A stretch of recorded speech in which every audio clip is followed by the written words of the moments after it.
নবীজি প্রথম হাসরের ময়দানে উঠেই প্রথম যে কথাটা বলবেন, ইয়া আখি জিব্রাইল আইনা উম্মতি। ও জিব্রাইল, আমার উম্মত কোথায়? আমার উম্মত কোথায়? আমার উম্মত কোথায়? আমি মুস্তাফা আমার উম্মত ছাড়া জান্নাতে যাব না, জান্নাতে যাব না, জান্নাতে যাব। আমার উম্মত লাগবে, আমার উম্মত লাগবে। প্রশ্নকারী হয়তো প্রশ্ন করবেন, আপনার উম্মত কার কথা বলছেন? আবু বকর সিদ্দিকের কথা, ওমর ফারুকের কথা, উসমান গনির কথা, মৌলা আলীর কথা, মা ফাতিমার কথা, হাসান ও হুসাইনের কথা? নবী হয়তো বলবেন, না, ওনাদেরকে নিয়ে আমি চিন্তা করি না, আমি তো চিন্তা করছি আমার সেই গুনাহগার উম্মতদেরকে নিয়ে। আমি তো চিন্তা করছি আমার সেই গুনাহগার উম্মতদেরকে নিয়ে, যাদেরকে আমি সুপারিশ না করলে জান্নাতে যাওয়ার কোনো সুযোগ হবে না। আমি আমার উম্মতের কথা ভাবছি। এই বলে নবী যাবেন। রব বলবেন, হাবিব, সবার জন্য রেখেছি, আপনার জন্য রেখেছি মকামে মাহমুদ, মকামে মাহমুদ, মকামে মাহমুদ। নবী সেই দিন বলবে, আল্লাহ, আমার আসনের দরকার নাই, আমার আসনের দরকার নাই। নবী সিজদায় চলে যাবেন, সিজদায় চলে যাবেন রবের দরবারে। কঠিন মুহূর্ত শুরু হয়ে যাবে, চতুর্দিকে নফসি নফসি স্লোগান শুরু হবে। নবী সিজদায় চলে যাবে। নবী সিজদায় যাওয়ার পর আল্লাহ তাআলা বলবেন, ইরফা রাসাক। ও নবী, মাথা কেন নিচু করলেন? সিজদায় কেন পড়লেন? আজকে তো আপনার কান্না করার দিন নয়, আজকে তো আপনার হাসার দিন, আনন্দের দিন, আনন্দের দিন।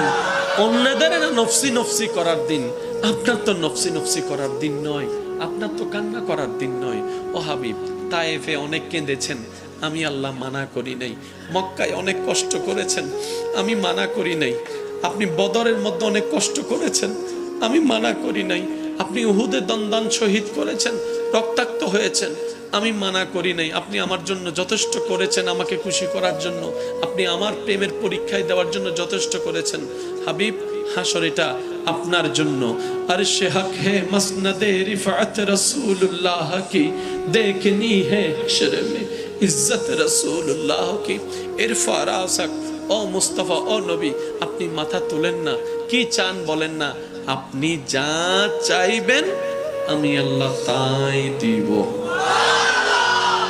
এবারে নবী বলবেন, আল্লাহ, আমার উম্মত, রব্বি হাবলি উম্মতি, রব্বি হাবলি উম্মতি। রব্বি, ও আমার আল্লাহ, হাবলি, হেবা করে দাও, আমাকে দিয়ে দাও। উম্মতি, আমার উম্মত, আমার উম্মত আমাকে দিয়ে দাও, আমার উম্মত আমাকে দিয়ে দাও, আমার উম্মত আমাকে দিয়ে দাও। আল্লাহ বলবেন, হাবিব, আপনার উম্মত আপনাকে দিব কেন? আপনার উম্মত তো আমার বান্দা, এগুলার বিচার করতে হবে না? নবী বলবে, ও আল্লাহ, তুমি যদি বিচার শুরু করো, একটাও জান্নাতে যেতে পারবে না আমি জানি। আর আমি, আমারও শর্ত, আমার উম্মত ছাড়া আমি জান্নাতে যাব না। এবার তুমি কি করবা করো, এবার তুমি কি করবা করো, এবার তুমি কি করবা করো। আল্লাহ পাক বলবেন, আজকের দিনের জন্যই তো আমি মালিক ইয়াউমিদ্দিন হয়েছি, মালিক ইয়াউমিদ্দিন হয়েছি। ও রাসূল, আপনি একটা কাজ করেন, আপনার উম্মত আসুক, আমার বান্দারা আসুক, আমি হিসাবটা দিব। হিসাব নিয়ে আহকামুল হাকিমিন হয়ে বিচার করে করে যে যেটা পাই তাদেরকে সেটা দিয়ে দিব। তো জাহান্নামীরা জাহান্নামে যাবে, আপনি সিজদায় পড়ে আমার কাছে সুপারিশ করেন, আমি আপনার সুপারিশ কবুল করে করে জাহান্নামীদেরকে জান্নাতি করে দেব।